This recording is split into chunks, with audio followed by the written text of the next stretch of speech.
आपको मेरे चेहरे से लग रहा होगा कि मैं बहुत ज़्यादा एक्साइटेड हूँ इस एपिसोड के लिए।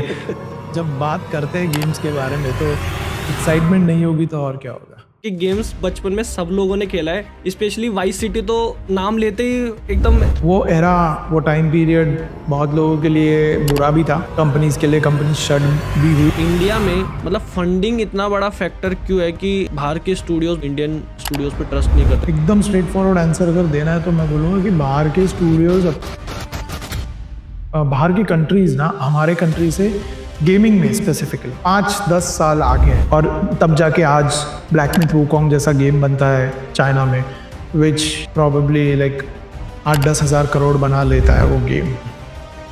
मेरे को नहीं लगता कि इंडिया में जो गेमिंग आर्टिस्ट है वो कम टैलेंटेड है बाहर की कंट्री से। पूरे वर्ल्ड में किसी भी डोमेन में इंडियंस आर हियर। पिछले साल तक मतलब 2023 के एंड तक अगर आप मुझे पूछते तो मैं क्लियरली बोलता कि इंडिया के पास कोई कमी नहीं, पर एक कमी ज़रूर है कि यहाँ पे स्टूडियोज काफ़ी ग्रो किए from past few years, but artist उतना ग्रो नहीं कर पाए। करेक्ट। एंड एक रिपोर्ट के अनुसार 2023 में अप्रोक्स 10,500 आर्टिस्ट की जॉब गई और 2024 में उसके बाद 14,600 लोगों की और जॉब चली गई। गलत है, एब्सोल्युटली गलत है। इंडस्ट्री ग्रोथ तभी करती है जब उसमें एम्प्लॉयर एम्प्लॉय दोनों ग्रो करे। I would say it's pure stupidity. Hello नमस्कार and welcome to Nikhil port show. तो आप लोगों ने बचपन में कभी ना कभी तो गेम्स खेले होंगे, पीसी गेम्स या प्ले स्टेशन गेम्स। कितना मज़ा आता था ना बचपन में गेम्स खेलने में। लेकिन कभी आप लोगों ने सोचा है कि ये गेम्स बनते कैसे हैं एंड कौन लोग इनके पीछे होता है जो इनको बनाता है। तो आज हमारे साथ ऐसे ही एक स्पेशल गेस्ट है who is a true pioneer in Indian gaming industry with over 17 years of experience as a game developer, game designer, artist and entrepreneur और बहुत कुछ। तो वैसे भी बोला जाता है कि Indian gaming industry has so many layers, challenges and misconception. तो आज हम लोग इसी के ऊपर डिटेल में बात करने वाले हैं। तो आज के गेस्ट को बुलाने से पहले आप हमारे चैनल को जाके सब्सक्राइब कर लीजिए, क्योंकि आप जब हमारा चैनल सब्सक्राइब करोगे तो हमारा चैनल ग्रो होता है और हम आपके लिए ऐसे ही और भी बेहतर और भी बढ़िया बढ़िया गेस्ट बुला सकते हैं। तो चलो बिना किसी देरी के बुलाते हैं हमारे आज के गेस्ट को, वैभव छवन। कैसे हो भाई Vaibhav Chavan? Thank you for the introduction. बहुत बढ़िया चल रहा है। इनके इंट्रोडक्शन में मैंने एक और चीज़ मिस कर दी कि he is a director and founder of a underdogs gaming studio in Mumbai. तो भाई की जर्नी बहुत ही ज़्यादा वाइड है कि आर्टिस्ट से एक एंटरप्रेन्योर बने, तो बहुत बड़ी बात है। और इंडिया जैसी कंट्री में जो गेमिंग इंडस्ट्री को बहुत ज़्यादा अंडररेटेड माना जाता है। तो सबसे पहले तो कॉन्ग्रेचुलेशन भाई आपको इस चीज़ के लिए, और स्वागत है निखिल पोर्ट शो के नए एपिसोड में। भाई मैं आपको मेरे चेहरे से लग रहा होगा कि मैं बहुत ज़्यादा एक्साइटेड हूँ इस एपिसोड के लिए। इसीलिए एक्साइटेड हूँ कि मैं भी इसी इंडस्ट्री से हूँ, आप भी इसी इंडस्ट्री से हो। तो जब दो लोग सेम इंडस्ट्री के जब मिलते हैं तो उस डिस्कशन का जलवायु कुछ और होता है। डेफिनेटली। और गेम्स की बात ही ऐसी है ना, गेम्स की बात जब बात करते हैं गेम्स के बारे में तो एक्साइटमेंट नहीं होगी तो और क्या होगा। सही बात है, क्योंकि बचपन में सबने किसी न किसी ने गेम्स खेला होगा और 2020 के बाद तो गेमिंग इंडस्ट्री में काफ़ी ज़्यादा मतलब लोग खेलने वाले बहुत ज़्यादा आ गए। जब कोविड हुआ तो लोग घर में थे तो गेम्स बहुत खेलने लग गए, चाहे मोबाइल में हो, क्योंकि और कुछ काम नहीं था, बाहर जा नहीं सकते थे लॉकडाउन की वजह से। डेफिनेटली मुझे लगता है कोविड के टाइम में, और ये बोलना थोड़ा सा गलत भी होगा बट हुआ ऐसा है कि कोविड के time I think majority industries hit हुई थी, हम्म। इम्पैक्ट हुई थी बुरी तरीके से। बट गेमिंग इंडस्ट्री एक ऐसी इंडस्ट्री थी जो स्पाइक करते जा रही थी because nobody had anything else to do, और वो लोग गेम्स खेल रहे हैं। आपने देखा होगा लूडो किंग के कुछ नंबर्स। हाँ, लूडो किंग तो बहुत ज़्यादा फेमस हुआ था। Ludo king made like Covid के टाइम पे उन्होंने 100 करोड़ एक साल में बना लिए थे, और ये भी सिर्फ इंडिया से जो गेम्स खेल रहे थे लोग। तो वो एरा, वो टाइम पीरियड बहुत लोगों के लिए बुरा भी था, कंपनीज के लिए कंपनी शट भी हुई, बट गेमिंग इंडस्ट्री थोड़ी सी बूम हो गई थी वो टाइम पे। बट भाई मुझे पर्सनली ना बुरा लगता है ये चीज़ सोच के कि एक पेंडेमिक की वजह से लोग गेमिंग को इतना ज़्यादा तवज्जो दे रहे थे, जबकि गेम्स बचपन में सब लोगों ने खेला है। स्पेशली वाइस सिटी तो नाम लेते ही एकदम ऐसा दिमाग में आ जाता है, नॉस्टैल्जिया फील हो जाता है कि पूरे एकदम माइंड में चलते रहता है मेमोरीज वाइस सिटी की। तो फिर भी उस टाइम भी लोगों ने इतना उसको तवज्जो नहीं दी, पर 2020 में चलो देर आए दुरुस्त आए वाली बात है। नहीं एक्चुअली ये चीज़ भी जो हुई है ना वो रैंडम नहीं हुई है, इसके पीछे एक बहुत बड़ी जर्नी है। जैसे 2010-11 में स्मार्टफोन्स आए हैं मार्केट में, एंड जो फ्री टूल्स होते हैं, जो गेम्स बनाने के लिए टूल्स यूज़ करते हैं, वो टूल्स भी लोगों को मालूम नहीं थे।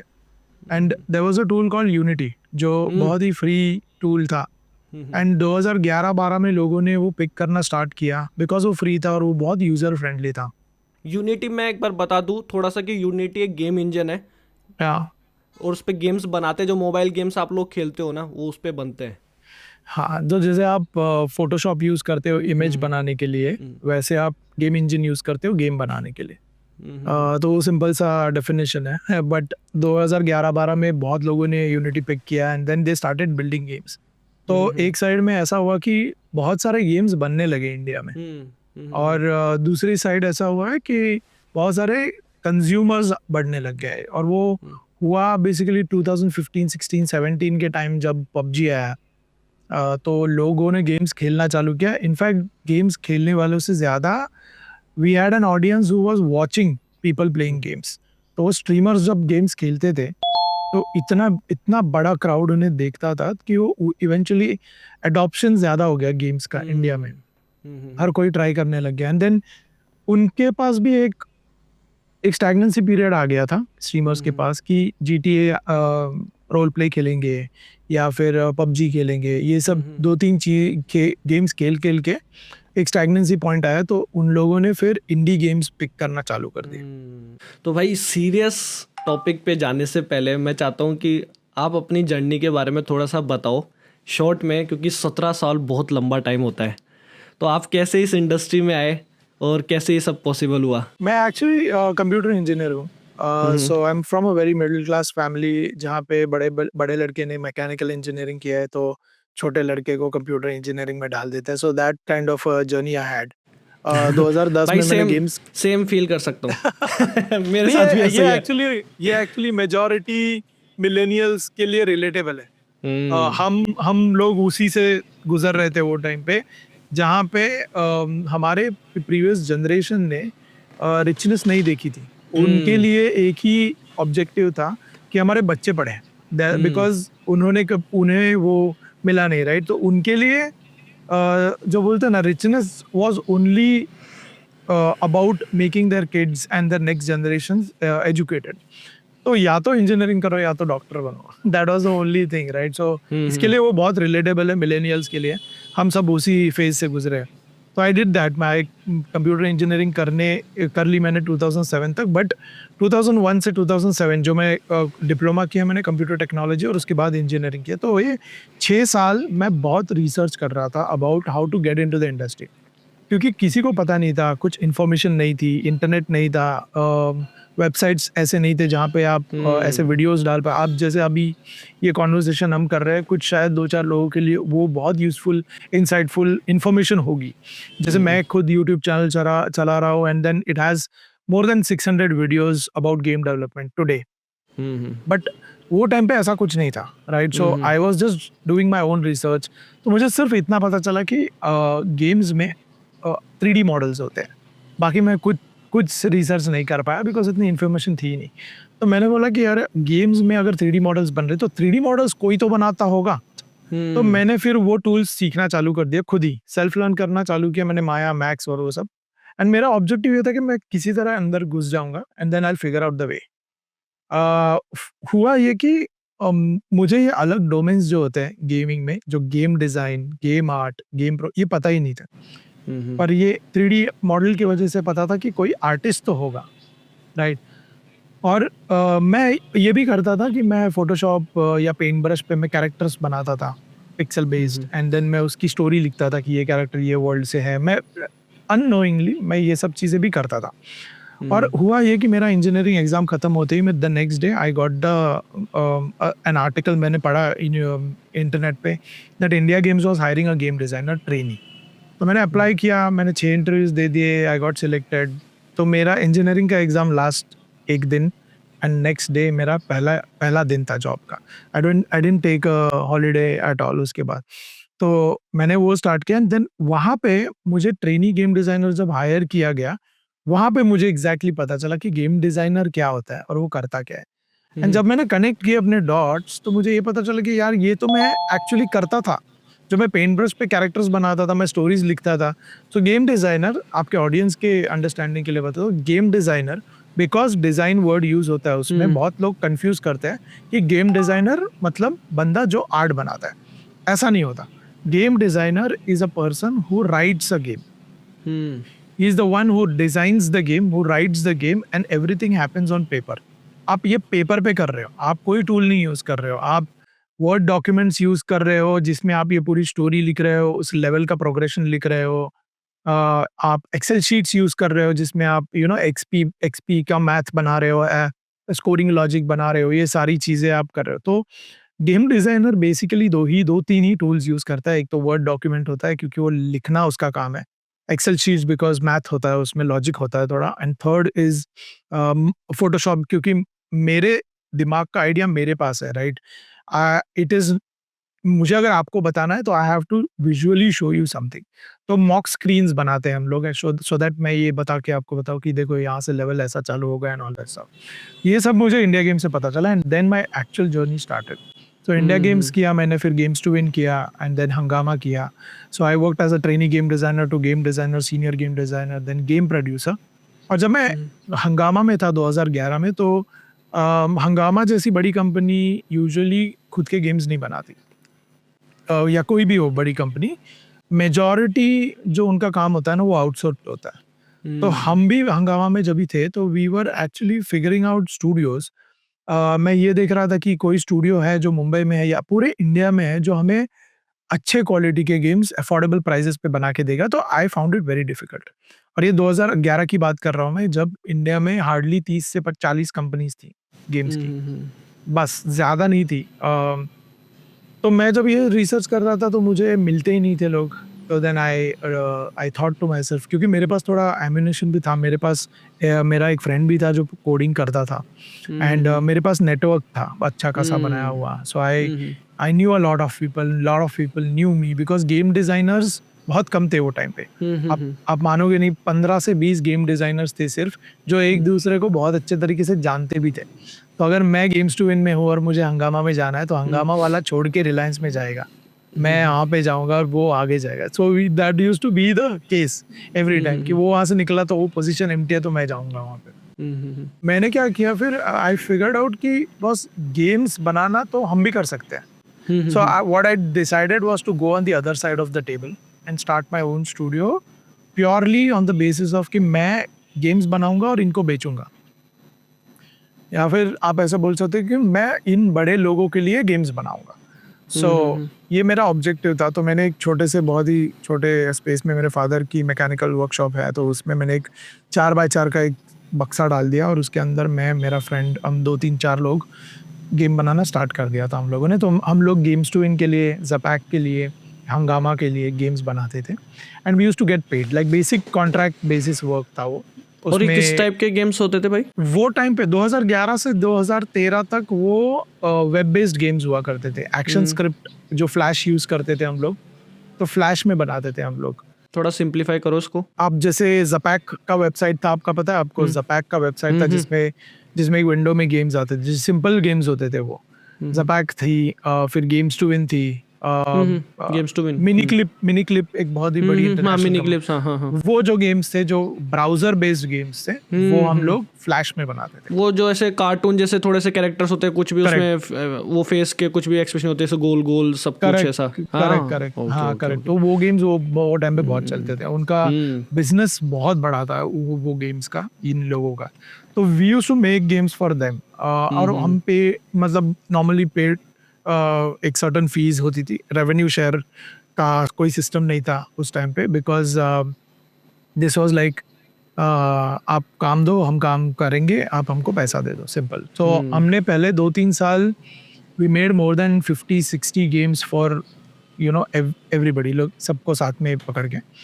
एंड देन ब्रेक थ्रू कभी था कि 2013 में, बिकॉज हम गेम्स टू विन के लिए इतना अच्छा काम कर रहे थे, गेम्स टू विन ने हमको बड़ा प्रोजेक्ट दे दिया मोबाइल का। सो आप जो पार्किंग फ्रेंजी देखते हैं, गेम जो गेम्स टू विन का है, जो काफ़ी पॉपुलर है, उसका एक पार्ट हमने बनाया हुआ है. सो 4 of us just build that. वो एक बहुत बहुत सक्सेसफुल गेम है. इट्स जस्ट दैट हमें उस टाइम पे उतनी अकल नहीं थी.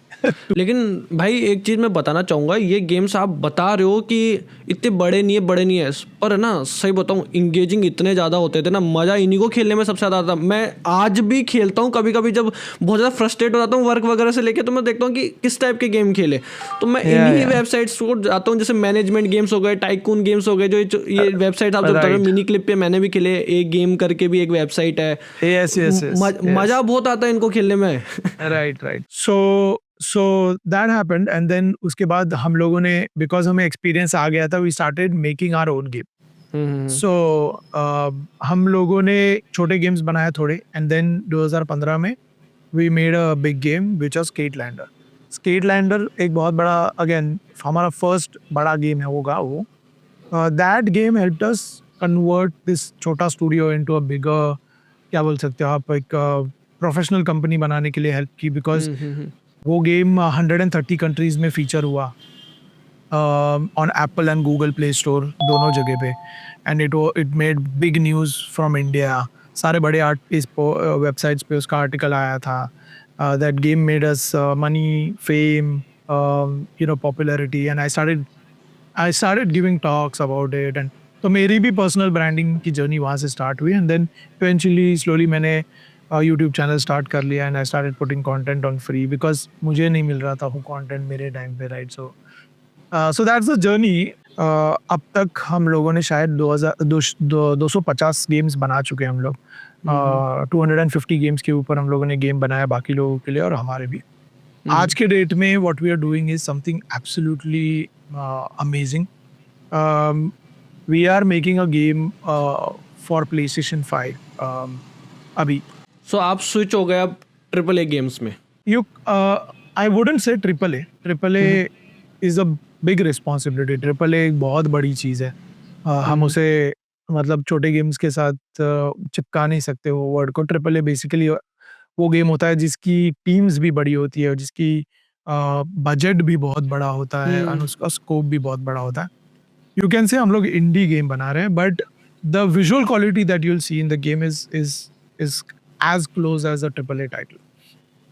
अब ये हुआ क्यों है, because last year Sony PlayStation India में आया था, एंड सोनी प्ले स्टेशन ने पूरे कंट्री से 5 स्टूडियोज़ को चूज़ किया with whom they want to support their idea of a game that they want to build. So last year, February से Sony came on board and Sony officially helped us kickstart the game. So game का जो पूरा development है, that is now taken care by Sony in terms of funding. So we don't have to worry about the money to build that game. We are making an absolutely क्या बोलते हैं ना, एक बहुत ही यूनिक तरीके का game बना रहे हैं हम लोग. It is important also because it revolves around human trafficking. It's a dark subject, it's a social subject. It's a first person exploration game जहाँ पे आप किसी को मारते नहीं हो. It's about you picking the objects, explore करना.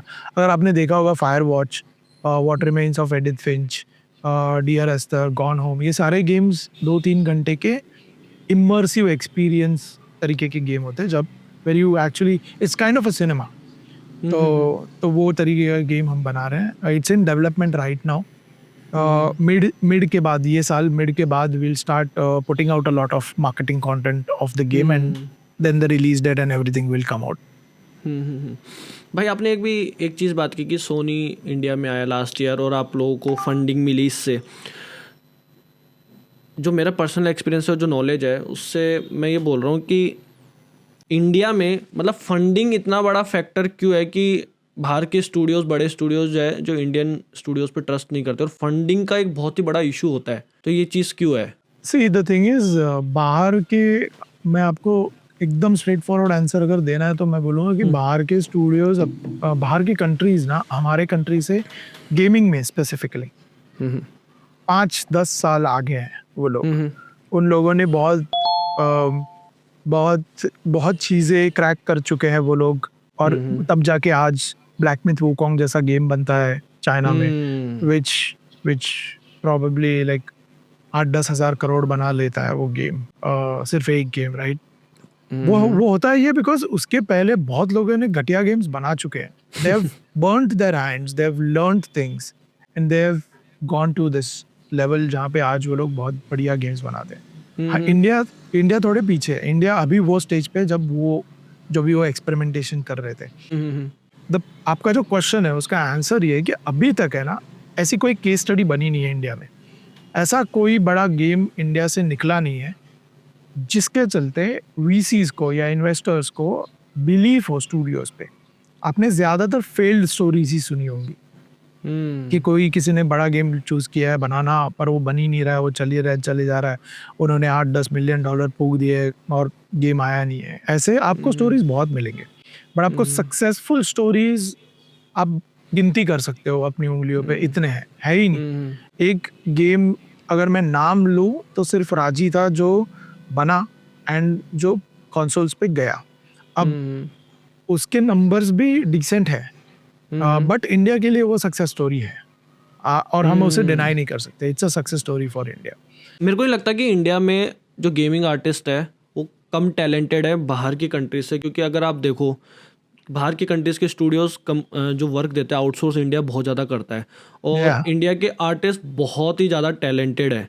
लेकिन मुझे जो लगता है कि स्टूडियोज ही अपने टैलेंट को, जो अपने देश के टैलेंट को है, उनको इतनी वैल्यू नहीं देता, उनको उन पे वो खुद ही ट्रस्ट नहीं करता, कि उस वजह से भी शायद वो गेम्स नहीं बन पा रहे हैं इंडिया में. क्योंकि मुझे लगता है कि इंडिया में आज के टाइम में फंडिंग का कोई इशू होगा. काफ़ी अच्छे एस्टेब्लिश स्टूडियोज़ है जो बहुत अच्छा वर्क कर रहे हैं. अगर वो आउटसोर्स कर सकते हैं तो वो यहाँ पे भी कर सकते हैं, क्योंकि आर्टिस्ट तो यहीं बैठ के काम कर रहा है. वो तो है नहीं कि बाहर चला गया, यहीं के स्टूडियो में बैठ कर तो काम तो वही कर रहे हैं. करेक्ट. लेकिन ये प्रॉब्लम अपने इंटरनल पहले है. बाहर वालों को ब्लेम करने से पहले लगता है कि इंटरनल अपन को पहले सॉल्व करना, अपने टैलेंट पे ट्रस्ट करना जरूरी है. अभी मैं इसको थोड़ा सा ब्रेक डाउन करके आपको बताता हूँ, आपको समझाता हूँ कि प्रॉब्लम दोनों साइड है. प्रॉब्लम सिर्फ ये इंटरनल नहीं है. इंडिया के पास टैलेंट की कमी है ही नहीं. India is super talented and मैं तो ये ओपनली बोलता हूँ कि पूरे वर्ल्ड में किसी भी डोमेन में इंडियंस आर हियर. इंटेलेक्चुअल है इंडियंस, और ये अपनी हिस्ट्री से चला आ रहा है. ये सब वेस्टर्नर्स तो बाद में आके सीखे हम लोगों से चीजें. ठीक है. जब इनके बच्चे ABCD कर रहे हैं, हमारे बच्चे संस्कृत पढ़ रहे थे वहां पे बैठ के, पाड़े बता रहे थे वहां पे, उस उतने एज के. तो मैं ये बोल रहा हूँ कि इंडिया में टैलेंट की कमी नहीं, पर एक कमी जरूर है. इंडिया में एक्सपीरियंस की कमी है. जैसे मैं बोल रहा हूँ कि आपको मिलेंगे 5-10 ऐसे स्टूडियोज जो बहुत बड़े हैं, जैसे ध्रुवा है, लक्ष्य है. ये स्टूडियोज GTA, फोर्जा, इनके लिए आर्ट एसेट्स बनाते हैं. ठीक है, पर ये लिमिटेड है. इनके पास एक टैलेंट पूल है जो लिमिटेड है. अगर आप ओवरऑल इंडिया को कंसिडर करोगे तो टैलेंट है, लेकिन उन लोगों के पास वो लेवल का काम करने का एक्सपीरियंस नहीं है. और मैं ये इसलिए बोल रहा हूँ क्योंकि ये मेरे खुद के एक्सपीरियंस से मैं आपको बताता हूँ. पिछले साल तक, मतलब 2023 के एंड तक अगर आप मुझे पूछते तो मैं क्लियरली बोलता कि इंडिया के पास कोई कमी नहीं. पर मैंने जब सोनी के साथ काम करना स्टार्ट किया 2024 के अर्ली से, फरवरी से, ये पूरे साल में सोनी ने सिर्फ फंडिंग नहीं की हमें. हमारे सोनी के साथ 4 कॉल होते हैं हर हफ्ते. जो सोनी के बंदे जो AAA टाइटल्स पे काम कर चुके हैं, लास्ट ऑफ अस पे, रिटर्नल पे, कॉनकॉर्ड पे, ये सारे गेम्स पे ऑलरेडी काम, वो लोग हमें ऑप्टिमाइजेशन टेक्निक्स सिखाते हैं. अगर मैं एक 3D मॉडल को कंसिडर करूँ तो आप एक 3D artist, as a 3D artist, आप उसको इतना डिटेल बना सकते हो कि उसकी कोई सीमा ही नहीं है. आप उसको रियलिज्म तक लेके जा सकते हो. बट क्या वो मॉडल PS5 में चलेगा? ये जो बैरियर है ना, ये जो ऑप्टिमाइजेशन की टेक्निक्स है ना, कि आप इतना बढ़िया भी बनाओ पर उसको स्मूथली, क्योंकि आप एक मॉडल की बात कर रहे हैं, हम वर्ल्ड की बात कर रहे हैं. आप इमेजिन करो, जैसे गॉड ऑफ वॉर में आपको दिख रहा है पूरा वर्ल्ड, कितने हजारों एसेट्स आपको वो फ्रेम में दिखाना इज अ जीनियस. ठीक है. वो जो ऑप्टिमाइजेशन टेक्निक का नॉलेज है ना, वो नहीं है इंडिया के पास, बिकॉज इन लोगों ने काम नहीं किया है वो बड़े गेम्स पे. और ये मैं अपने एक्सपीरियंस से बता रहा हूँ, क्योंकि मैंने ये पिछले 1 साल में सीखा सोनी से, एंड मेरा माइंड ब्लो हो गया कि भाई ये लोग किस लेवल का ऑप्टिमाइजेशन कर रहे हैं। मैं आपको एग्जांपल बताता हूँ, ये लोग बात मिली सेकेंड्स में करते हैं। जब ये बोलते हैं कि ये फ्रेम से ये थोड़ी सी चीज़ हटा देते हैं, ये घर को हटा देते हैं, कुछ और डालते हैं, क्योंकि इससे हमारा 1 मिली सेकेंड बचेगा लोडिंग में। तो आपका दिमाग खराब हो जाता है। तो आप ये सोचते हो कि भाई ये इंडिया में कोई बात ही नहीं कर रहा है ये चीज़ें। इतना डीप इंडिया कोई में नहीं जाता, सोचता नहीं है। इंडिया में लोग टूल्स उठा रहे हैं और हाई एंड सब कुछ बना रहे हैं, पीसी पे डाल रहे हैं और बोल रहे हैं कि इंडिया फर्स्ट ये मैंने ये एक बच्चा आएगा यूट्यूब पे डालेगा, बोलेगा मैंने इंडिया फर्स्ट ये बना दिया। भाई तुझे नहीं पता तो क्या कर रहा है। That optimization, getting that thing running on the console is a way too different thing. अब ये है ना, ये प्रॉब्लम बहुत जेन्युइन है और ये प्रॉब्लम अभी सॉल्व हो रही है बिकॉज इकोसिस्टम बिल्ड होते जा रहा है। जैसे अब मैं आपको इस पॉडकास्ट में ये चीज बता रहा हूँ ना, ये और 10 लोग सुन रहे हैं and then they start thinking about that, क्योंकि कोई सोच नहीं रहा ना, एटलीस्ट वो डायरेक्शन स्प्रेड आउट हो रहा है लोगों के बीच। तो वो प्रॉब्लम सॉल्व होते हैं। दूसरी जो आप स्टूडियोज, इंटरनल स्टूडियोज फाउंडर्स की बात कर रहे हैं, मैं आपको जेन्युइनली बता रहा हूँ कि इंडिया के सारे स्टूडियो फाउंडर्स सुपरस्टार्स हैं। वो लोग इतनी फाइट कर रहे हैं to keep their studios running because जो B2B का जो बिजनेस है ना, दैट इज समवॉट डाइंग। वो इतना नहीं है जितना पहले था। पहले लोग एक साल में 3-4 करोड़ बना लेते थे सिर्फ दूसरों के लिए काम करके। अब वो 50-60 लाख भी नहीं बन रहे लोगों के, क्योंकि काम उतना कम हुआ है लोगों का। बट स्टिल आपको स्टूडियो भी रन रखना है और आपको अपना ड्रीम गेम भी बनाना है। It's walking on a razor's edge. भाई एकदम बेसिक पे चले जाते हैं, काफ़ी अपन डिटेल में चले गए, लेकिन अपना पॉडकास्ट शायद आम जनता भी देख रही होगी जिनको गेमिंग इंडस्ट्री का कुछ भी नहीं पता, वो जानते भी नहीं है। तो एकदम बेसिक पे जाते इंडस्ट्री को समझते हैं कि गेम बनता कैसे है, एकदम सिंपल भाषा में लेमैन लोगों के लिए बताना, और गेम डेवलपर कौन होता है। सो गेम्स बनाने के लिए 4 डोमेन्स होते हैं, जो 4 तरीके के लोग होते हैं जो मिल के काम जब करते हैं तब एक गेम बनता है। अब ये 4 बहुत ब्रॉड है, उसके अंदर भी बहुत चीजें सब डोमेन्स है, बट मैं सिर्फ ब्रॉड की बात करूंगा। सबसे पहला होता है गेम डिजाइनर। अब जो गेम डिजाइनर होता है, जैसे मैंने थोड़ी देर पहले कहा कि डिजाइन वर्ड यूज हुआ है, तो आप कंफ्यूज मत करो अपने आप को कि ये आर्ट बनाता है। गेम डिजाइनर को आप एक बॉलीवुड मूवी के राइटर से कंपेयर करो। जो वो राइटर है, जो एक स्क्रिप्ट लिखता है, स्क्रीन प्ले लिखता है, डायलॉग्स और सब कुछ लिखता है, दैट्स गेम डिजाइनर। तो गेम डिजाइनर गेम को गेम बनने से भी पहले पूरे गेम को एंड टू एंड पेपर पे लिखता है। अगर मैं एक सिंपल सा 50 लेवल का भी गेम सोचूं दिमाग में, मैं अगर गेम डिजाइनर हूँ, I have to come up with a concept given the theme. मेरे को थीम दिया जाएगा कि आप ग्रीक माइथोलॉजी पे एक कैंडी क्रश जैसा गेम बनाओ। तो I start thinking about it and मैं पूरे डॉक्यूमेंटेशन क्रिएट करूंगा उसका एक GDD बोलते हैं हम, जिसे गेम डिजाइन डॉक्यूमेंट। मैं उसमें उसको पूरे गेम को उतारूंगा एंड टू एंड, और वो 50 के 50 लेवल्स में क्या होगा वो सब लिखूंगा मैं, सब कुछ। ठीक है, तो वो होता है बाइबल। GDD एक बाइबल की तरह ट्रीट होता है। ठीक है, तो आप ये GDD फिर देते हो अपने टीम को। अब ये जो दूसरा पार्ट है, फर्स्ट गेम डिजाइनर है, सेकंड आता है आपका गेम आर्टिस्ट। ठीक है, अब ये गेम आर्टिस्ट, और थर्ड है गेम प्रोग्रामर, और फोर्थ है गेम टेस्टर। ओके। अब ये जो बाइबल है, ये जो GDD है, वो गेम आर्टिस्ट और गेम प्रोग्रामर इन दोनों को दिया जाता है। और ये बेसिकली टीम्स होती है, लाइक आर्ट की टीम और प्रोग्रामिंग की टीम। आर्टिस्ट क्या करता है, आर्टिस्ट GDD को फॉलो करता है और एसेट्स बनाता है। तो उसमें लिखा होगा कि हमारा कैरेक्टर ग्रीक गॉड है, कोई हीरो है जो यहाँ पे था, उसका नाम ये है, वो ऐसा दिखता है, उसका मॉक स्क्रीन बनाया होगा उसमें, ये ऐसा दिखता है। So that artist, the team of artist start creating the art assets जो गेम के लिए लगने वाले हैं। ठीक है, तो वो बनाते जाते हैं। साइमल्टेनियसली प्रोग्रामिंग की जो टीम है वो प्रोटोटाइपिंग करना चालू करती है वो गेम पे। जैसा अभी कैंडी क्रश मैंने एग्जांपल दिया, तो वो लोग वो मैच 3 का प्रोटोटाइपिंग चालू कर देंगे। They will use simple blocks, जैसे क्यूब यूज करेंगे, स्क्वायर यूज करेंगे, सर्कल्स यूज करेंगे, ऐसा करेंगे।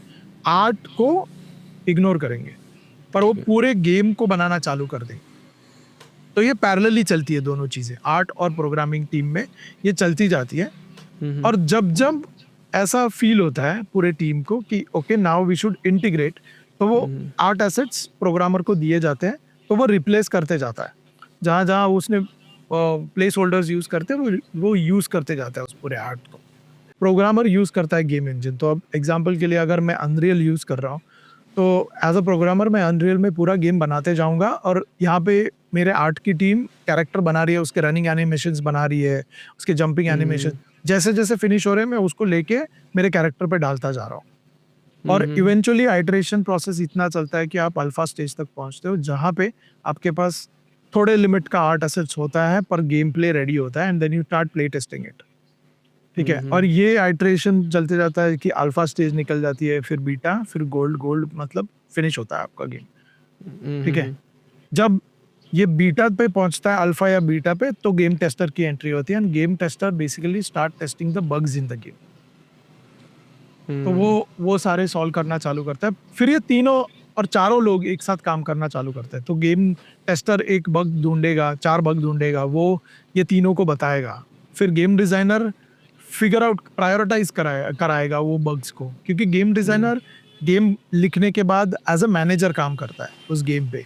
तो उसको प्रायोरिटाइज करना कि ये बग इंपॉर्टेंट है, ये सॉल्व करना इंपॉर्टेंट है, ये सेकेंडरी है, इसको नहीं करेंगे तो भी गेम में कुछ प्रॉब्लम नहीं होगा। तो प्रायोरिटाइज करके फिर टीम्स को देता है। तो आर्ट में अगर किसी का एनिमेशन गलत हो रहा है उसमें, तो then artist will fix it. Programming में कुछ गलत हो रहा है तो दिल, तो ये फिर पूरा आइटरेशन में चलते जाता है till you get a proper final bit. बहुत लोगों को ये लगता है कि गेम टेस्टर का जॉब बहुत इजी है, वो है नहीं। आप इमेजिन करो, बिल्कुल भी नहीं। आपने एक एग्जांपल दिया GTA वाइस सिटी का, आपने खेला है राइट? आपको हाईलाइट GTA वाइस सिटी का याद है, जो एक हेलीकॉप्टर का मिशन था, जो कोई कर नहीं पा रहा था। इमेजिन करो आप गेम टेस्टर हो GTA वाइस सिटी के गेम बनने से पहले, और आप वो हेलीकॉप्टर का मिशन 2000 बार खेल रहे हो टू सी कि उसमें कोई इशू है कि नहीं। आपकी हालत खराब हो जाएगी। बिल्कुल, मेंटली बहुत ही ज़्यादा परेशान हो जाएगा वो आदमी। हाँ, तो गेम टेस्टर का बेसिकली जॉब ऐसा होता है कि he has to play things that he doesn't like also, और वो भी 1000 2000 बार आइटरेटिवली। वो भी सेम सीन को, पूरा गेम भी नहीं, सेम सीन एक बार को। एग्जैक्टली। सेकंड चीज गेम टेस्टर की ये होती है कि एक जिसे हम कहते हैं रिग्रेशन टेस्टिंग, जिसमें ना नॉर्मली अपने टेस्ट होने के बाद अगर मोबाइल फ़ोन की मैं बात करूँ, तो वो मोबाइल पे ना टैप करते जाते हैं ऐसे रैंडम, कुछ भी कहीं पे भी टैप करेंगे, करते जाते हैं, एंड देन उसमें से कोई बग निकल के आ सकता है, क्योंकि लोगों को आदत होती है राइट। अब अगर मैं गेम टेस्टर हूँ और मैंने ये सब किया और मुझे बग आया, तो मैं जाके प्रोग्रामर को बताऊंगा क्या कि मैंने ऐसा ऐसा ऐसा कुछ भी कर दिया और हुआ? ऐसा नहीं होता। There are steps. आपका जो डिटेल्स पे ध्यान बहुत ज़्यादा होना चाहिए कि आपको वो प्रोग्रामर को जाके ये बताना आना चाहिए कि देख भाई, मैंने ये 19 बार ऐसा किया, यहाँ से यहाँ, यहाँ से यहाँ, तब जाके ये इशू आया, तो तू अभी इसको सॉल्व कर। इतना प्रिसाइज। हाँ, इतना बेसिकली ईजी नहीं है। मैं कहने का मतलब ये है कि ये जॉब जितना ईजी लग रहा है ना, इतना ईजी है नहीं। भाई लोगों को पता भी नहीं होता है, एक जो लोग एक्सपीरियंस करते हैं गेम खेलते हुए, जिनको जितना मज़ा आता है, लेकिन उसके पीछे कितनी बड़ी टीम होती है, कितना ज़्यादा हार्ड वर्क होता है। और इंडिया में स्पेशली मैं बात करूँ, बाहर की कंट्रीज़ में ये चीज़ पहले से है, बहुत सालों से तो लोग अवेयर है, लेकिन इंडिया में अभी तक लोग इतना जानते भी नहीं है कि बस वो तो गेम्स खेलते हैं, मज़ा आता है। तो मेरा भी यही सवाल था कि वैभव कि ये इंडस्ट्री इतनी ज़्यादा अंडररेटेड क्यों है? और इंडस्ट्री से अगर आप बात कर ले, इंजीनियरिंग, डॉक्टर, CA, MBA, मतलब ये फील्ड बहुत, एक पेरेंट्स के पर्सपेक्टिव से भी देखा जाए तो सब लोग सबसे पहले यही माइंड में आता है कि बच्चों को क्या कराना है, पर इस इंडस्ट्री के बारे में कोई बात नहीं करता। तो ये अंडररेटेड क्यों रह गई इतनी ज़्यादा?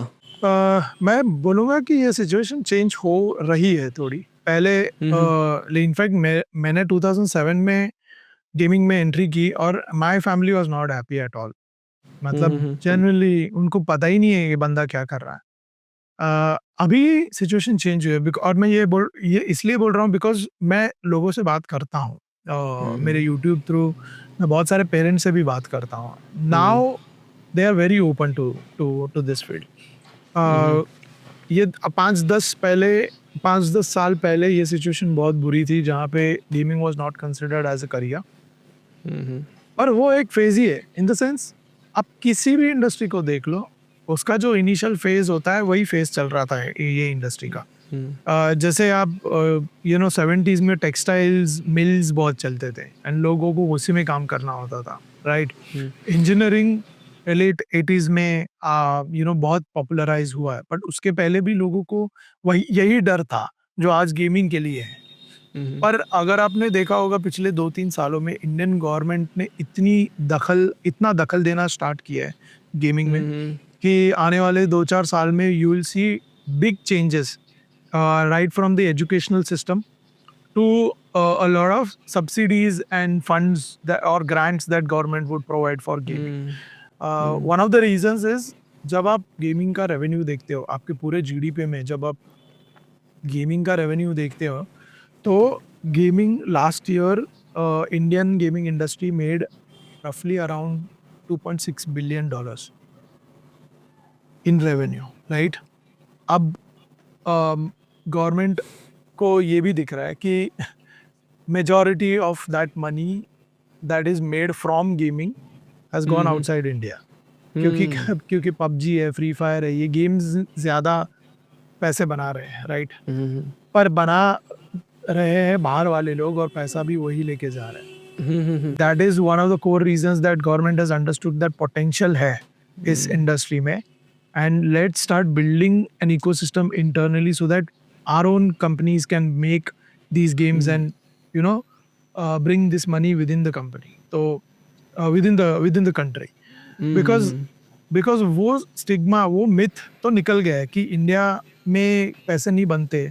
ये एक मिथ ही है, क्योंकि मुझे आज भी याद है 2021 या 22 का कोई इवेंट में मैं बैठा था जहाँ पे एप्पल का इवेंट था and Apple announced a number saying कि they made $100 million from iOS on PUBG in 1 year from India alone. Big number. अब इतने पैसे दे कौन रहा है?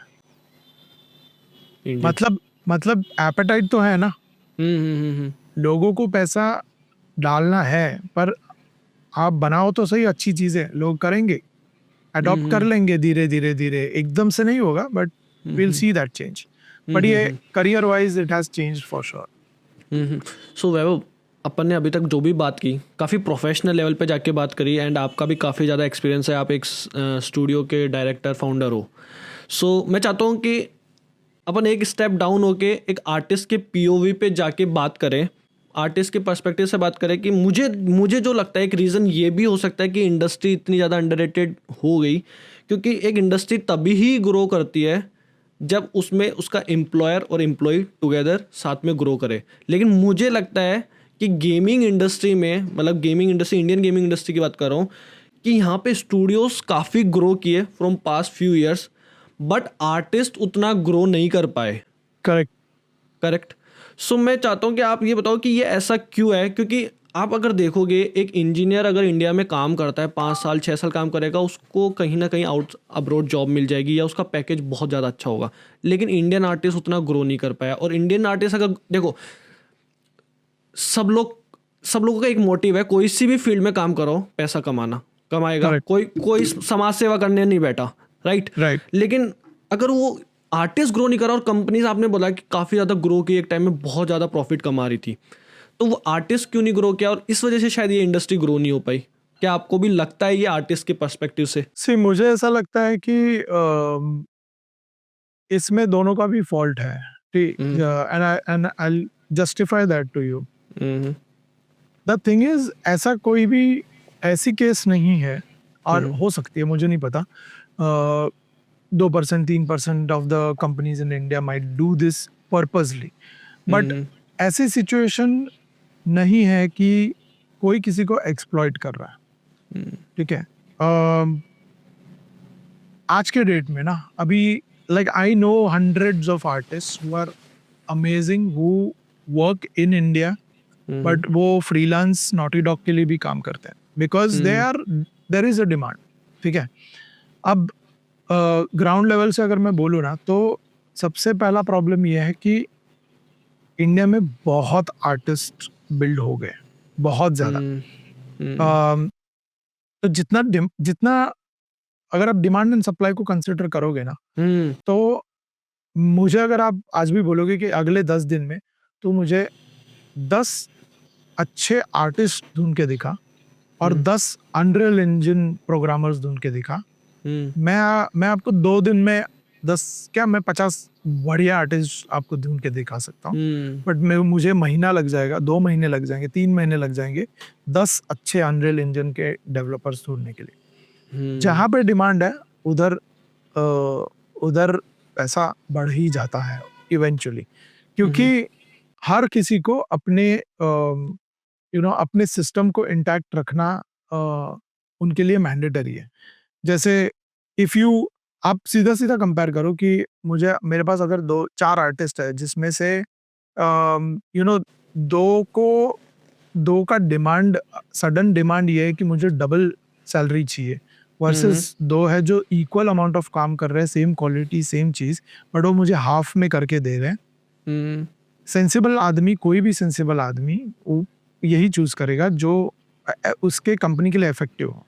ठीक है, अभी आर्टिस्ट के पॉइंट ऑफ व्यू से क्या गलती हो रही है ये भी मैं आपको बताता हूँ। ये बहुत ज़्यादा अपने पास सप्लाई तो है आर्टिस्ट का, बट जिन मैं बढ़िया आर्टिस्ट की बात कर रहा हूँ ना, ये हर एक का इंडिविजुअल गेम भी होता है। जैसे प्रॉब्लम थोड़ा आर्टिस्ट लेवल पे ये भी है कि आर्टिस्ट इंडिया में, और मैं इसको जनरलाइज नहीं करना चाहता, मैं सिर्फ ये बोल रहा हूँ कि मैंने ये मेजॉरिटी आर्टिस्ट में देखा है that they stick to their art form and they are in their limited space. जिन लोगों ने, जिन्हें मैं जानता हूँ, जिन लोगों ने दुनिया की सारी एफर्ट्स मार के अपने आप को एडवांस कर लिया, AI टूल्स यूज करके या फिर अच्छी नॉलेज लेके अपने आप को, not just in terms of art but also in terms of leadership and management, जिन्होंने अपने आप को खुद से ग्रो कराया, उनका हाथ कोई नहीं पकड़ सकता। They are paid immense amount of money in the industry. अब समझ रहे हो, जैसे इंडस्ट्री थोड़ी वो स्टेज पे है जहाँ पे all of the companies need leaders. तो ऐसे केस में ना, अगर हम बंदे हायर कर रहे हैं, अगर कंपनीज बंदे हायर कर रहे हैं, they are not just looking at a skill level, technical skill level people. They want people to come in as artists but lead and take over, and opportunities इतने ज़्यादा है कि आप बहुत जल्दी ग्रो कर पाते हो अगर आपने अपने ऊपर वो चैलेंज लिया तो ये मैं बोल रहा हूँ ना, ये 2 वे प्रॉब्लम है। ऐसी चीज़ नहीं है कि कोई ज़बरदस्ती आर्टिस्ट को कोई एक्सप्लॉइट कर रहा है। Artists are majority of them stick to their core skill sets and they are not looking at an entrepreneurial angle. मैं अगेन जनरलाइज नहीं कर रहा हूँ, मैं ये मेरे एक्सपीरियंस से अगर मैं 100 आर्टिस्ट के साथ काम कर चुका हूँ तो मैं 90 मैंने ऐसे देखे हैं जो काम अच्छा करते हैं, बट वो उतने लेवल पे ही वो हैप्पी है अपने इससे। विभा भाई, मैं एक चीज़ बोलना चाहूँगा कि ये अपनी इंडस्ट्री में ही नहीं है, मतलब कोई भी एम्प्लॉय काम करता है तो वो एंटरप्रेन्योर लेवल तक का नहीं सोचता, वो सिर्फ अपना सोचता है, या जो उसको वर्क टास्क जो मिलता है वो किसी भी फील्ड का, मैं पर्टिकुलर इसी फील्ड का नहीं बात कर रहा, लेकिन मैं बात करूँ कि अपनी इंडस्ट्री में इतना डिफरेंस क्यों है, ग्रो क्यों नहीं होते। दूसरी इंडस्ट्री में लोग ग्रो हो रहे हैं, वो अच्छा एक टाइम के बाद वो अच्छा जा रहे हैं, कहीं ना कहीं लग रहे हैं या अच्छा अर्न कर रहे हैं, लेकिन इंडिया में क्यों हो रहा है। और मैंने टू बी ऑनेस्ट मैं काफ़ी ज़्यादा, मेरे फ्रेंड्स हैं इंडस्ट्री में और मेरी उनसे काफ़ी बात होती है, तो वो यही बोलते हैं कि they are not earning good enough. उनका ये है, बट ऐसा नहीं है उनका वर्क अच्छा नहीं है, वो काफ़ी साल से एक्सपीरियंस आर्टिस्ट है, 6 साल 8 साल के आर्टिस्ट है, एक्सपीरियंस लेके बैठे हैं, काफ़ी अच्छे बड़े बड़े बिग प्रोजेक्ट्स पे काम किया हुआ है, काफ़ी उनके नाम है क्रेडिट्स में, लेकिन still they are not getting paid enough. और उनके साथ हो क्या रहा है, आपने बात की स्टूडियोज़ की कि स्टूडियोज़ ऐसे नहीं करते, लेकिन स्टूडियोज़, मैं उस पॉइंट से थोड़ा सा आपसे डिसएग्री करूँगा कि स्टूडियोज़ करते हैं बिकॉज जैसे आप मान लो कि आप एक अच्छे आर्टिस्ट हो, आपके पास बहुत अच्छा एक्सपीरियंस है, आपने बहुत अच्छे प्रोजेक्ट्स पे काम किया है, तो आपका एक लेवल हो गया, आप उस अकॉर्डिंग अपने पे स्केल मांगो कि मेरी एक्सपेक्टेशन इतनी है, राइट। क्योंकि आपका एक्सपीरियंस उतना है, लेकिन दूसरा आर्टिस्ट जो है वो आपसे कम एक्सपीरियंस या सेम एक्सपीरियंस है, लेकिन उसका वर्क एक्सपीरियंस इतना अच्छा नहीं है, उसने ना इतना पोर्टफोलियो पे इतना अच्छा वर्क कर रखा है, लेकिन वो आपसे आधी सैलरी पे आने को रेडी है, तो स्टूडियो फिर भी उनको प्रेफर करते हैं, जबकि Correct. उनका काम भी उतना अच्छा नहीं होगा, एक्सपीरियंस भी नहीं होगा, प्रोफाइल बैकग्राउंड कुछ इतना अच्छा नहीं होगा। तो ये इस वजह से ये चीज़ क्या है, इसका आपको इस पे आपका क्या टेक है? हाँ, मैं बताता हूँ आपको। एंड बहुत सही एग्जांपल आपने पकड़ा और मैं आप ही को पूछूंगा इस चीज। इमेजिन करो आप एक गेमिंग कंपनी चला रहे हो, ठीक है? आपने आपने आज वो कंपनी चलाई है, चला रहे हो आप, और आपने एक बंदे को हायर किया जो आर्टिस्ट है, ठीक है? आपने उसको मान लो 30,000 रुपए सैलरी से स्टार्ट किया है, ठीक है? हर साल आपने उसकी सैलरी बढ़ाई है। 5 साल बाद, और 5 साल बाद तक आपका नाम एज ए कंपनी आप इतने ग्रो कर चुके हो कि आपके पास रेज्यूमेज की लिस्ट पड़ी हुई है। आपके पास दिन में 50 रेज्यूमेज आ रहे हैं बहुत अच्छे आर्टिस्ट के, ठीक है? मैं आपको एज ए फाउंडर मेंटालिटी में आपको सिंपल स्ट्रेट फॉरवर्ड सवाल पूछ रहा हूँ। 5 साल बाद तक इस बंदे की सैलरी हो चुकी है 1,20,000। मैं आपको एक रफ एग्जांपल बता रहा हूँ, हाँ हाँ हाँ। ठीक है? 1,20,000 और आपका काम चल रहा है, सब चल रहा है, and then this guy comes and tells you कि जो आपने सवाल किया कि मेरा एक्सपीरियंस ये है, मेरी अभी हाइक की टाइम आई है एंड मुझे 2 लाख रुपए चाहिए, ठीक है? अब आपने 5 साल में पूरी इंडस्ट्री देख ली है, आपके पास नॉलेज है, आपके पास भले डायरेक्ट स्किल नहीं है बट आपने देखा है लोगों को वो काम करते हो, आपके रेज्यूमे की लिस्ट आपके पास पड़ी हुई है आपके ऑफिशियल ईमेल पे। मुझे आप एक बात बताओ, अगर ये बंदा सिर्फ आर्ट कर रहा है और कुछ नहीं कर रहा है, इन द सेंस और कुछ नहीं कर रहा है in the sense there are lot of interpersonal skills that are required, जैसे दिस गाय, मैं एग्जांपल के लिए बोल रहा हूँ, 3 चीज़ें। ये बंदा क्लाइंट के सामने बोल नहीं पाता, नंबर 1, ठीक है? बट उसका एक्सपीरियंस है, जैसे आप बोल रहे हो काम अच्छा करता है, क्लाइंट के सामने बोल नहीं पाता। नंबर 2, वो टीम में लीडरशिप नहीं दिखा पाता, ठीक है।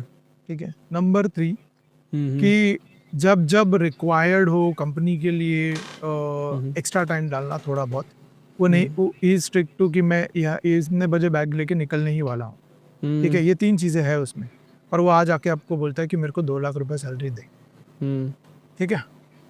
और आपके पास, बिकॉज आपके पास रिज्यूमेस की लिस्ट है, what is the next thing options that you है। What is the next thing you will do? Obviously fine, मैं दूसरे ऑप्शंस पे ट्राई करना चाहूँगा उसमें। करोगे ना? My whole question is this only. और इस 50 लोगों के रिज्यूमे में आपको एक हीरा मिलेगा जो आपको 80,000 में, he'll be fantastic, well spoken guy who can bring you a lot of work speaking to clients, who can lead the team, and who can also put in more hours because because he's hungry for growth, ठीक है? वो आपको मिल जाएगा, आपको मिल भी गया resumes में, और आपने इंटरव्यू भी कर लिया। अब आपके पास ऑप्शन है, 80,000 वाले को लो या आप इसको 2 लाख रुपए सैलरी दो, आप किसको दोगे? 80,000 वाले को। That's the point, no? But भाई अगर आप ऐसे बोल रहे हो कि अगर स्टूडियोज इतना केयर करते हैं किसी आर्टिस्ट की तरफ, तो मैं इसी को क्वेश्चन को कंटिन्यू करता रहूँगा कि अगर इतने ज़्यादा स्टूडियोज केयर करते हैं तो why talented people is leaving India? आप एक बार फाउंडर के पर्सपेक्टिव से छोड़ के एक आर्टिस्ट के पीओवी से अपना आंसर देना इस पे। हाँ, मैं बताता हूँ, because the whole point is money.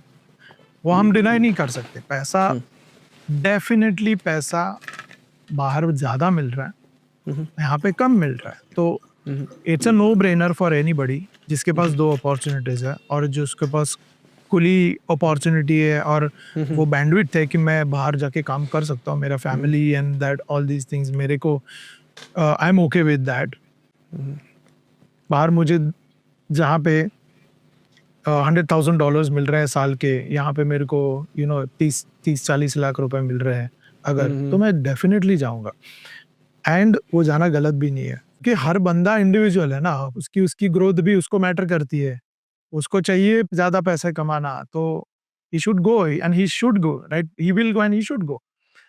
But आज हम उस लेवल पे नहीं है कि हम छाती ठोक के बोले कि ये यहाँ पे होते हुए भी बाहर क्यों जा रहे हैं लोग. लोगों को जाना है बिकॉज इंडस्ट्री नहीं बढ़ी है अभी उतनी. मेरा क्वेश्चन अगर आपने सुना होगा, उस टाइम मैंने बोला था कि इंडस्ट्री ग्रोथ तभी करती है जब उसमें एम्प्लॉयर और एम्प्लॉय दोनों ग्रो करे. फिर उससे वही बात आ जाती है कि एम्प्लॉय यहाँ पे ग्रो नहीं किया, उसकी वजह से देखो डिमोटिवेशन आता है.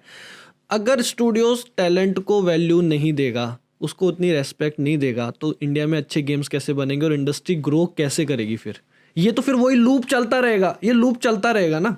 नहीं, see the thing is it's a secondary problem. आप जो बोल रहे हो ना वो सेकेंडरी प्रॉब्लम है. इंडिया में जो कंपनीज आप बोल रहे हो ना, कंपनीज ने आर्टिस्ट को वो देना चाहिए. कंपनीज के पास पैसा भी होना चाहिए ना उतना, वो फ्रीडम भी होना चाहिए ना देने के लिए. मैं ये बोल रहा हूँ कि ये प्रॉब्लम जेन्युइन है जो आप बोल रहे हो, लेकिन वो सेकेंडरी है. प्राइमरी प्रॉब्लम ये है कि कोई इंडिया के फाउंडर्स या स्टूडियोज को दो ना $10 मिलियन, $20 मिलियन, $100 मिलियन गेम बनाने के लिए, फिर हम देंगे ना इनको. फिर हम क्यों नहीं देंगे इनको? सही बात है. तो भाई थोड़ा सा बात करते हैं रियलिटी पे आके. बिगनिंग ऑफ 2023 और continuing to 2024 we have seen mass layoffs in gaming industry.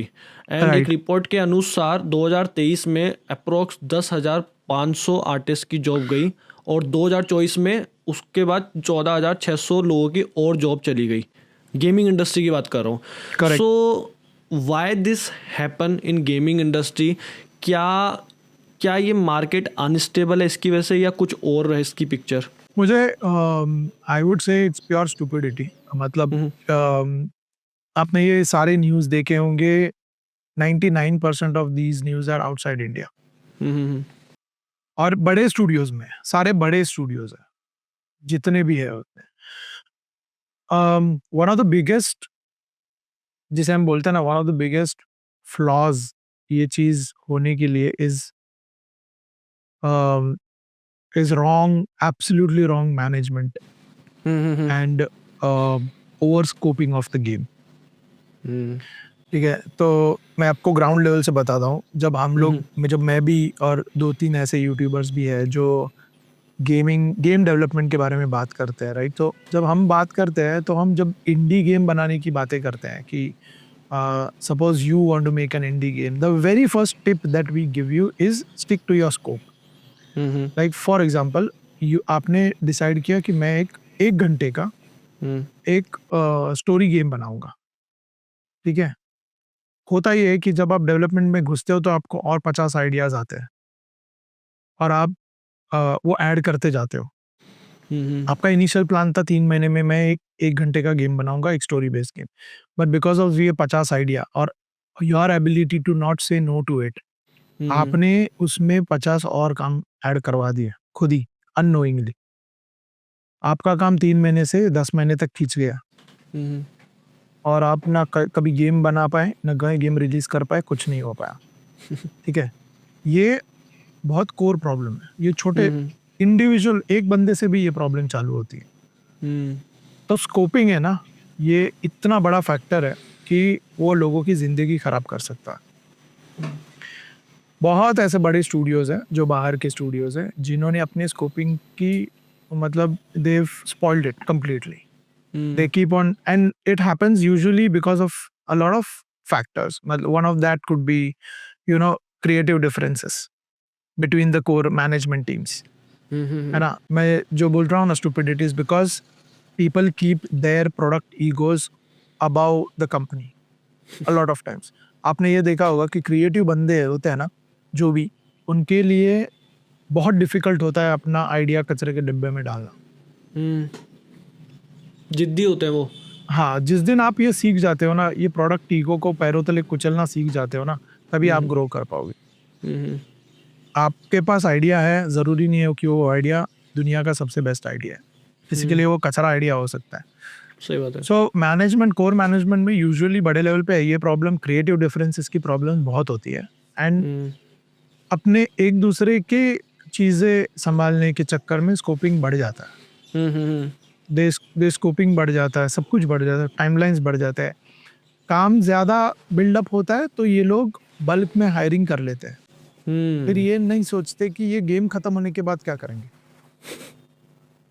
India हम्म में भी एक स्टूडियो है, मैं उसका नाम नहीं लूंगा यहाँ हम्म पे, बहुत ही इंडी इमेच्योर फाउंडर है जिसने हम्म एक गेम बनाया और गेम रिलीज के दिन पूरे टीम को फायर कर दिया, उसने प्ले ऑफ कर दिया। It's a very hmm small studio and a stupid founder, but I am just saying कि बड़े लेवल पे हम्म बहुत, मतलब ना यहाँ पे कैसे हम आराम से पेस लेके काम करते हैं, वहाँ पे they are running on a very fast super car. मतलब हम्म इतने फास्ट वो लोग चल रहे हैं कि अगर ये स्कोप बढ़ गया है, अगर ये काम बढ़ गया है, एंड फिर वो क्रंच टाइमिंग्स भी आते हैं, क्रंच कल्चर भी आता है कि 4-4 बजे तक लोग रुक के काम कर रहे हैं and they are not getting anything on top of their salaries and all that stuff, right. Hmm ये हो रहा है इसीलिए बिकॉज स्कोप ही बढ़ गया है ना आपका, आपने हम्म उसमें 10 चीजें और ही डाल दी है। इसी की वजह से तो वो आर्टिस्ट को सफ़र करना पड़ा, जो अपर लेवल मैनेजमेंट पे जो ये क्रिएटिव या डिफरेंसेस आए। या एक तरह से या नहीं नहीं, आर्टिस्ट के लिए ये एक्सप्लोइटेशन ही हो गया कि उनको उनको तो नहीं पता कि आपके पास आगे काम है कि नहीं है। सो एग्जैक्टली आपको हायरिंग उसी अकॉर्डिंग करनी चाहिए थी, राइट। और एग्जैक्टली उसकी वजह से काफ़ी ज़्यादा मास ले ऑफ हुआ है, और उसकी वजह से अब काफ़ी सारे आर्टिस्ट इंडिया में स्ट्रगल कर रहे हैं जॉब फाइंड करने में, एग्जैक्टली क्योंकि अभी भी एग्जैक्टली मार्केट उतना अच्छा नहीं है, जॉब्स उतनी नहीं है, प्रोजेक्ट्स उतने नहीं आ रहे हैं कंपनीज में।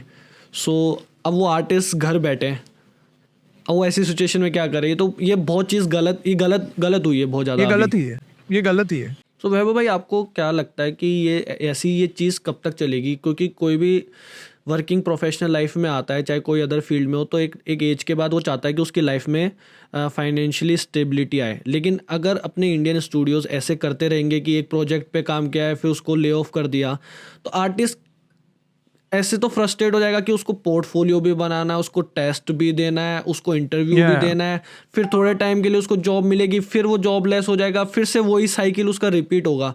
तो ये एक इंसान की एक एज होती है जिस टाइम वो उतना एक्टिवली काम कर सकता है। 35-40s में 35 के बाद शायद ही वो इतना एक्टिवली इतना चीज़ें वापस रिपीट कर सकता है कि पोर्टफोलियो पे भी वर्क करे, कोई पर्सनल लाइफ भी होती है, फैमिली भी होती है। तो आर्टिस्ट कैसे ट्रस्ट करे इस इंडस्ट्री पे कि इंडस्ट्री स्टेबिलिटी दे सकती है उनकी लाइफ में फाइनेंशियली? राइट, सो सी मैं वापस वो चीज़ पे बहुत स्ट्रेस करता हूँ, और मैं वापस करूँगा कि hmm India is a country of gold. मैं जनरली बोल रहा हूँ क्योंकि यहाँ पे थिंकिंग डिफरेंस बहुत है। अ, हम्म जैसे मैंने बोला ना, आपके एग्जाम्पल्स 99% वेस्टर्न कंट्रीज के होंगे। हम्म इंडिया में लोग बहुत सोचते हैं। जैसे मैं हम्म इंडिया का मैंने जो एग्जाम्पल दिया वो तो मैं ओपनली बोलता हूँ कि फाउंडर ही स्टूपिड हम्म है ना। पर इंडिया में ऐसे बहुत सारे एग्जाम्पल्स हैं कि इंडिया में फाउंडर्स इतने स्मार्ट भी है और अम, क्या बोलते हैं ना, ह्यूमन लेवल पे भी सोचते हैं जो बाहर नहीं सोचते। हम्म आपको एक सिंपल सा एग्जांपल बताता हूँ, आपने इंडस के बारे में सुना क्या? इंडस। एक रिसेंटली सुपर गेमिंग का गेम लॉन्च हुआ था, हम्म बैटल रॉयल गेम था, एंड हम्म मिक्स्ड रिएक्शंस थे लोगों के। They are a big company, hmm I think it's in Pune, they are a big company, and मुझे लगता है 100 लोग तो होंगे उस कंपनी में। हम्म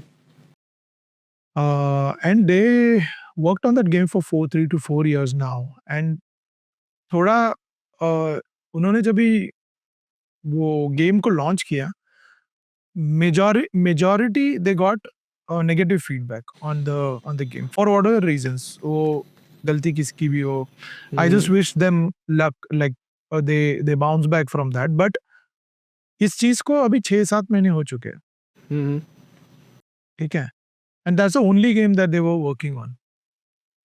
यही केस अगर बाहर होती ना, तो आपको दूसरे तीसरे दिन एक पीआर आर्टिकल पढ़ते आप जिसमें पूरी कंपनी खाली हुई होती। हम्म मैंने बोला ना, इंडिया के फाउंडर्स सोचते बहुत है अपने लोगों के बारे में। Hmm they are fighting back, not hmm just the founders but the people who are working on that game, hmm hmm because there is a different level of human touch hmm in India compare to the western ये। Emotionally connect रहता है थोड़ा। हाँ, बहुत बहुत। तो मैं उम्मीद करूंगा, लाइक अभी उम्मीद ही कर सकते हैं कि इंडिया में ये चीज मेजर लेवल पे नहीं नहीं दिखेगी आपको आगे भी, फ्यूचर में। फ्यूचर में भी। क्योंकि अभी उतनी है नहीं इंडिया में जितनी बाहर है। हम्म एग्जाम्पल्स ही नहीं है आपके पास, है ना, हम्म कि ऐसा ये कंपनी ने किया या वो कंपनी ने किया। और आगे भी मैं बोल रहा हूँ कि इंडस्ट्री भी ग्रो करने वाली है। I don't see that happening much. होंगी शायद, बट वो प्रॉब्लम्स उसको आप क्या बोलते हैं, स्टीरियोटाइप नहीं कर पाओगे, इतनी बड़ी नहीं होगी वो प्रॉब्लम इंडिया में, बाहर वो होगी। सो आपको लगता है कि आने वाले 5 साल में ये चीज़ स्टेबल होगी डेफिनेटली एब्सोल्युटली। और अपॉर्चुनिटीज क्रिएट होगी नहीं? सब हो रहा है। मैं आपको जेन्युइनली बता रहा हूँ, सब ये the moment we are speaking, no, everything is happening, and that's why I say 4-5 years में आपको किलर चीजें दिखेंगी जस्ट इंडस्ट्री वेट से। And watch. Yeah. एक और चीज़ बताना वैभव भाई कि इंडियन गेमिंग स्टूडियोज़ की है ना एक्सपेक्टेशन बहुत ज़्यादा है इंटर्न लेवल आर्टिस्ट से और जूनियर लेवल आर्टिस्ट से कि उनका पोर्टफोलियो बहुत स्ट्रॉन्ग होना चाहिए, उनको ये सॉफ्टवेयर आने चाहिए, ये स्किल होनी चाहिए। लेकिन अपन भी जब लाइफ में जब स्टार्ट किए होंगे इंटर्न या Right. जूनियर, तो अपने पास इतनी नॉलेज नहीं होती, तभी वो इंटर्न है, तभी वो Right. काम सीखने आ रहा है और तभी आप उनको इतने कम पे स्केल पे हायर कर रहे हो। तो ये Right. एकदम से ये इंडियन गेमिंग स्टूडियोज़ की एक्सपेक्टेशन इतनी ज़्यादा हाई कैसे हो गई, स्पेशली जूनियर और इंटर्न आर्टिस्ट के लिए? सी मेरे को आई डोंट नो, मतलब मैं कितना इस पे बिलीव करता हूँ वो मुझे खुद नहीं पता, because when we were not working on Mukti, तो हम इंटर्न्स को purely on the basis of his passion hire करते थे। वो हमारा डीएनए था और हमारी फैक्टर्स थे जो हम देखते थे कि तुम्हारे पास कितना भी स्किल हो वो मैटर नहीं करता। तुम तुम्हारा इंटरपर्सनल स्किल्स कैसा है तुम्हारा, क्योंकि उससे हमें उसकी लॉन्ग टर्म ग्रोथ विजुअलाइज होती थी इजीली। ठीक है, कोई बंदे ऐसे होते हैं जो एक्सट्रीम स्मार्ट होते हैं टेक्निकली, बट सुनते नहीं है। सही बात है। They not good listeners. They don't arrogance बहुत ज़्यादा रहता हाँ, है। दे बात नहीं ठीक से नहीं करेंगे, अपने आप को बहुत स्मार्ट समझेंगे, टीम के साथ जलप नहीं करेंगे। एक हमारा बंदा था इंटर्न जो लंच टाइम पे, सो हमारे यहाँ पे कल्चर ऐसा है कि all of us founders including, हम स्कूल के जैसा डब्बा खोल के बैठ जाते हैं बीच में। ठीक है, 1.5 मिनट में पूरा डब्बा खत्म हो जाता है सबका।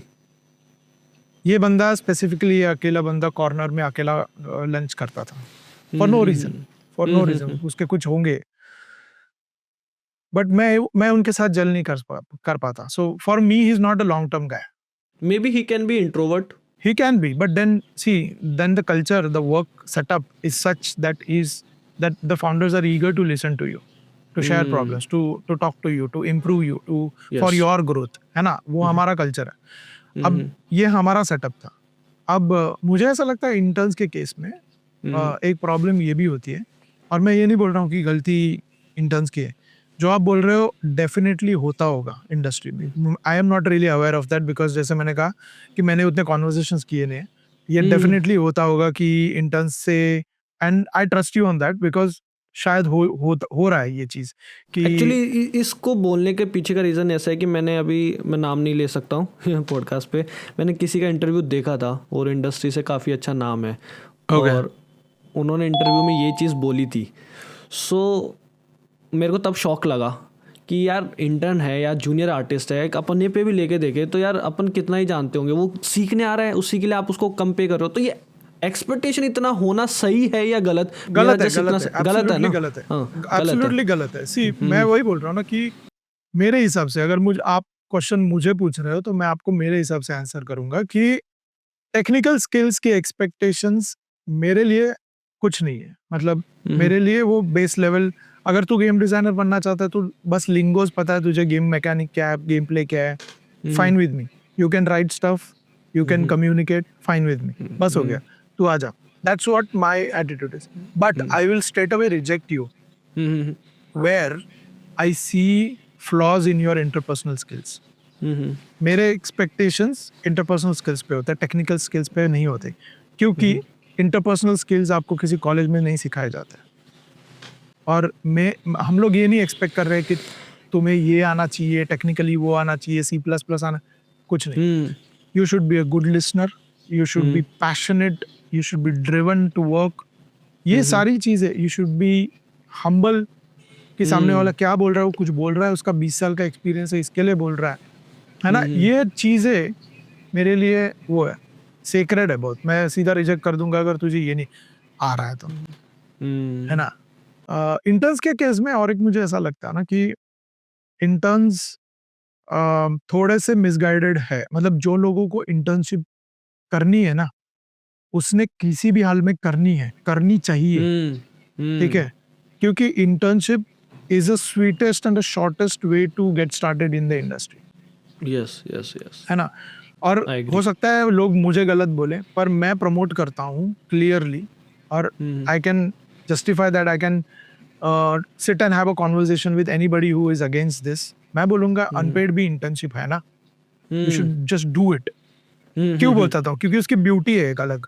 देखो, यस यस, आप घर पे बैठे थे, आप कुछ नहीं कर रहे, आप रो रहे हो कि आपको अपॉर्चुनिटी कोई दे नहीं रहा है, ठीक है। हम्म। कोई दे रहा है, अपना टाइम डाल के आपको सिखा रहा है, उसके हम्म, लिए आप नहीं जा रहे हो, इसके लिए बिकॉज वो आपको इंटर्नशिप में पे नहीं कर रहे। भाई तू वैसे हाँ भी हाँ, 2 महीने घर पे ही बैठा था, सही बात है। है ना। भाई एक और अपन काफ़ी टाइम पूरे पॉडकास्ट में बात करें पे स्केल और आर्टिस्ट की अर्निंग के ऊपर। तो बहुत सारे लोगों को अपने इंडस्ट्री में नॉलेज नहीं है कि नेगोशिएट कैसे करें, केवल आर्ट आर्ट आर्ट पे फोकस करते हैं। तो आप मेरे को अपने एक्सपीरियंस से बताओ कि कैसे नेगोशिएट किया जाता है या कैसे पता लगा जाए कि उनका पैकेज फेयर है इंडस्ट्री में। सी मुझे एक सिंपल सा तरीका ये है कि अगेन बहुत डिफर करता है बहुत सारे कंपनीज में अलग अलग, बट सिंपल सा फंडा ये है कि आप वेबसाइट से, जैसे ग्लास डोर है ना, आप उस पे क्लियरली जाके देख सकते हो कि ये कंपनी स्पेसिफिकली ये प्रोफाइल के लिए कितना पे करती है।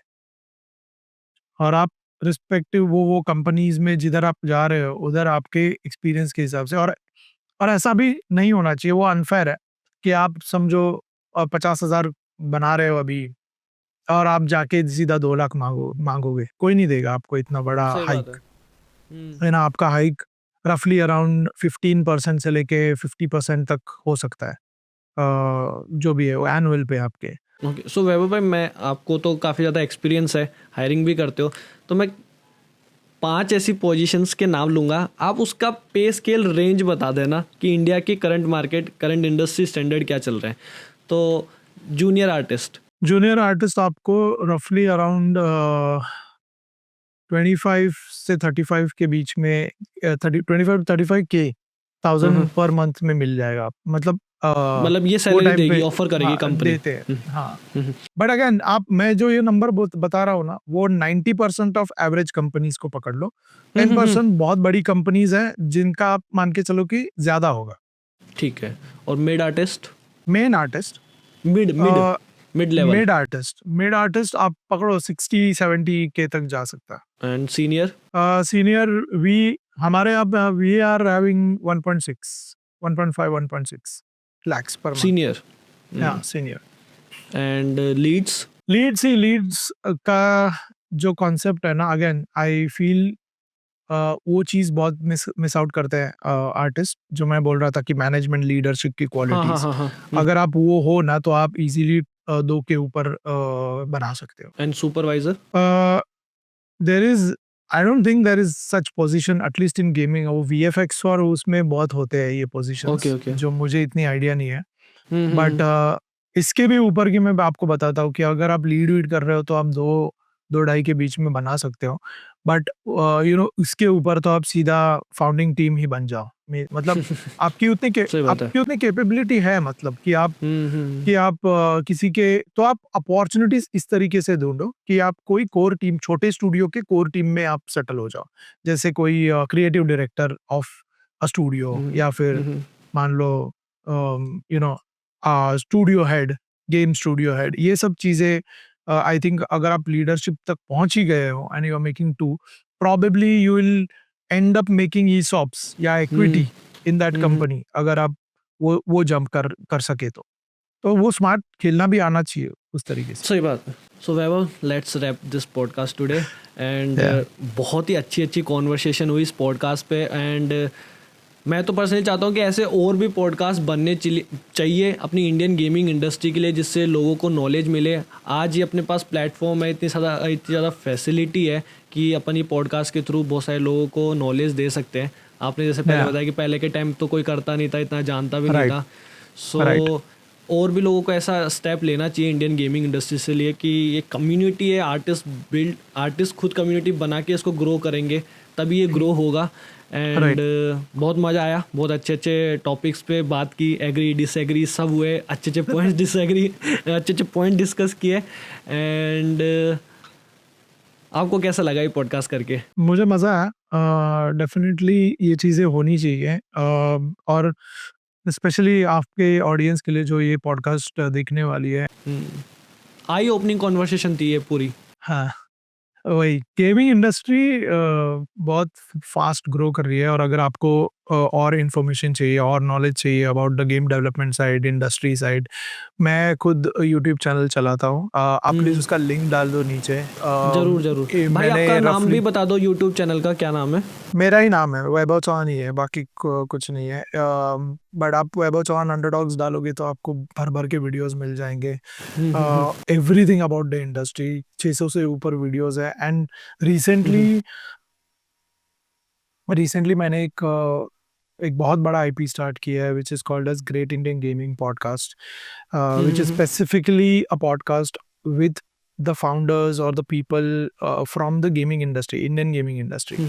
तो उनकी जर्नीज़, उनकी स्टोरीज़ इतनी आई ओपनिंग है कि अगर आप वो देखोगे तो you will have good amount of knowledge. So अगर आपको गेमिंग में इंटरेस्ट है तो do check out my channel.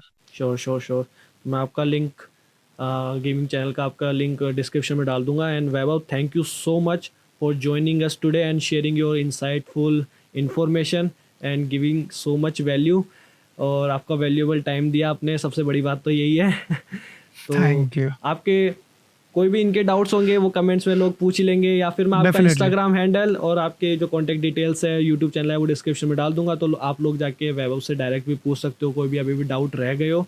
So thank you so much Vaibhav for thank you, joining. Thank you, thank you. Thank you. Bye bye. So ये थे वैभव चवन, जिन्होंने अपनी valuable information share करी अबाउट इंडियन गेमिंग इंडस्ट्री। बहुत सारी हमने डिटेल में बात की, आप लोगों को आई होप मज़ा आया होगा, और स्पेशली इंडियन गेमिंग इंडस्ट्री के बारे में जानने को मिला होगा, और गेम्स कैसे बनते हैं वो भी जानने को मिला होगा।